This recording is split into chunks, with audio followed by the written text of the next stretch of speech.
பிரியமானவர்களே, இயேசு கிறிஸ்துவின் நாமத்தில் உங்களுக்கு என் அன்பின் வாழ்த்துக்கள். இந்த இடம் எப்படி இருக்கு? அழகா இருக்குதா? ஓரல் ராபர்ட் யூனிவர்சிட்டியில் இது ஒரு அருமையான ஒரு இடம். ஸ்டூடெண்ட்ஸ் கொஞ்சம் இளைப்பாற படிக்க ஸ்கில் டெவலப்மெண்ட்டுக்கான காரியம்லாம் இங்கே தான் அவங்க செய்கிறாங்க. வெறும் படிப்பு மாத்திரம் இல்லை, ஒவ்வொருத்தருக்குள்ள ஒரு தாளந்திற்குள்ள ஸ்கில் அதை டெவலப் பண்ணுவதற்கெல்லாம் உதவி செய்கிறாங்க. அப்போ ஒவ்வொரு ஸ்டூடெண்ட்டும் வெறுமன பாடம் படித்து எக்ஸாம் எழுதி சர்டிஃபிகேட் வாங்கிட்டு போகிறதால அவங்களுக்குள்ள இருக்கிற தாளந்துகள் வெளிப்படணும், அதற்கு உதவி செய்யணும். இதெல்லாம் கூட இங்கே செய்யப்படுகிறது. அதை கேட்கும்போதே ரொம்ப சந்தோஷமா இருக்கு.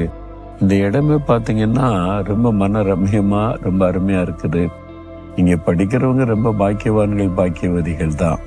சரி, இப்போ ஆண்டவர் என்ன சொல்றாரு அப்படின்னு நினைக்கிறீங்களா?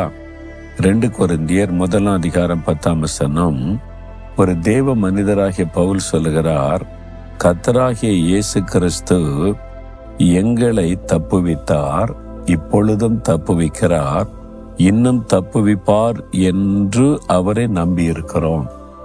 ஏதோ ஒரு ஆபத்திலிருந்து ஆண்டவர்களை தப்புவிச்சார்ல, அதை நினைச்சு பாருங்க. ஆண்டவருக்கு ஸ்தோத்திரம் சொல்லுங்க.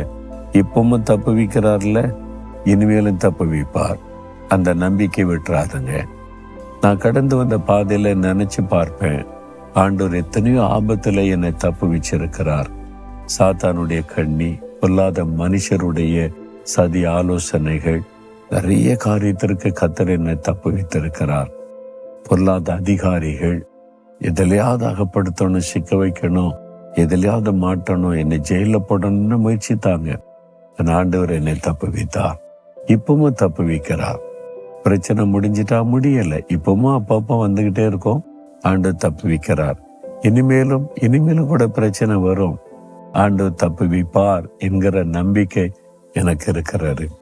எல்லா மனுஷருடைய வாழ்க்கையிலுமே இது காணப்படும். உங்க வாழ்க்கையில முன்னால நிறைய காரியத்திலிருந்து ஆண்டவர் தப்புவிச்சிருக்கிறார்ல, ஆண்டவருக்கு நன்றி சொல்லுங்க. இப்பவும் உங்களுடைய வாழ்க்கையில போராட்ட நெருக்க வந்துகிட்டே இருக்குதா? ஆண்டவர் தப்புவித்து கொண்டே இருப்பார்.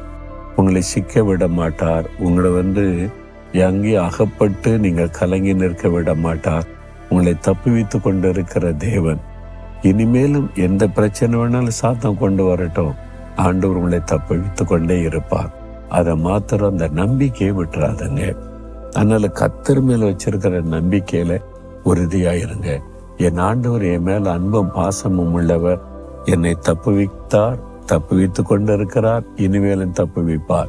நான் அதை உறுதியா விசுவாசிக்கிறேன், நம்புகிறேன், அவரை சார்ந்து கொள்றேன்னு சொல்லுங்க.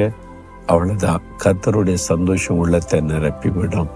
ஆண்டவரே, நீர் என்னை தப்புவித்த தேவன், இப்பொழுதும் தப்புவித்து கொண்டிருக்கிற தேவன், இனிமேலும் தப்புவிக்கிற ஒரு தேவன். அந்த நம்பிக்கையில நான் மீட்கப்பட்டு போவதில்லை. நான் உறுதியாயிருக்கிறேன். நான் நம்பி இருக்கிறபடியே என்னை நடத்துகிறீர். கோடி கோடி ஸ்தோத்திரம். இயேசுவின் நாமத்தில் ஜெபிக்கிறேன். ஆமேன், ஆமேன்.